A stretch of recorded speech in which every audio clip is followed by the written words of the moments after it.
Now, why don't you take just a few moments to sit back and enjoy this glorious desktop Rocky Linux 9.5?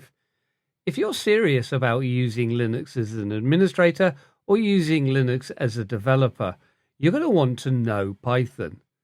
You're also going to be wanting to use an enterprise level distribution of Linux. So that might lead you towards one of the best enterprise Linux distributions, Rocky Linux 9.5.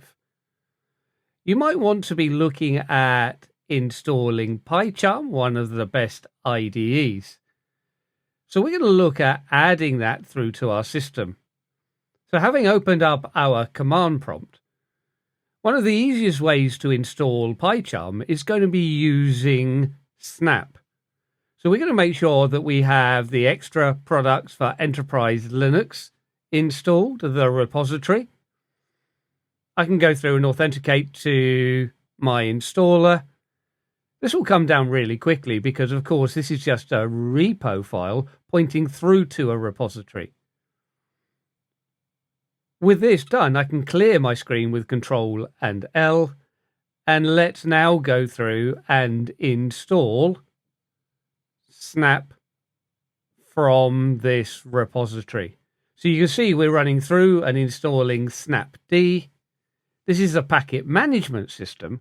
It ships with some distributions by default, but we have to install it from the EPEL repository if we want to use it on our Rocky 9 system. So we can allow the installation to go through, but this is going to put the Snap Package Manager and service on for us. We need to enable our service. So systemctl enable ensures that it's going to start when the system boots, and minus now will start it directly, which I believe now. But let's put in our service name, so snapd, and there you go, it should be up and running. I emphasize should, because let's go through and just take a look at our status of snapd. We can use escape and dot to put in the last argument. And look at this, we can see that the process exited with an error code of 42. The meaning of life, the universe, and everything. But obviously we need to look at fixing that. So come on, let's get our bucket and spade out. Now, the very first part of our bucket and spade is going to be creating a symbolic link. So ln-s. This is just a shortcut. This is the shortcut target, the existing directory that we're pointing to. So var lib snapd and the subdirectory snap. And we're going to redirect our root file and snap directory, that's a new directory that we're creating, through to the target var lib snapd and snap. Now, to ensure everything is going to work properly, it really works best with the snap daemon if we do go through a reboot. Now, I know we should never reboot Linux systems. However, sometimes it just becomes the easier mechanism. So we'll allow the process to reboot. I can just protect various identities of my underlying operating system whilst this is rebooting. I can authenticate into the system and allow myself to get back in and present the desktop.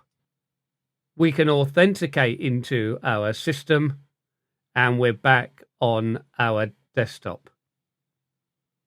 If I go back now and look at the command line, our snap system will be up and running now.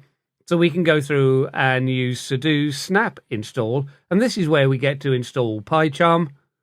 So we can put PyCharm Community or PyCharm Professional if we wanted the paid for version.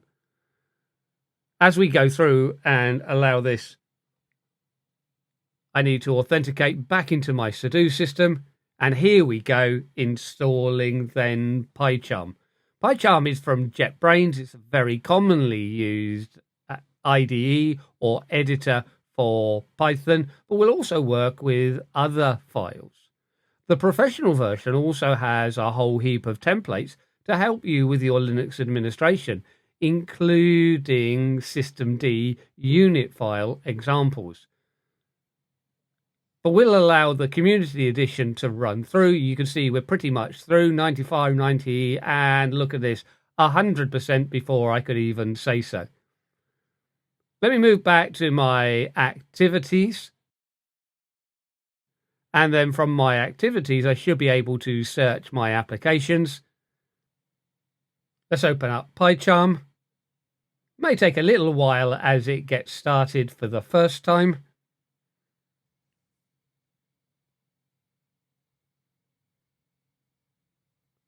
And there we go.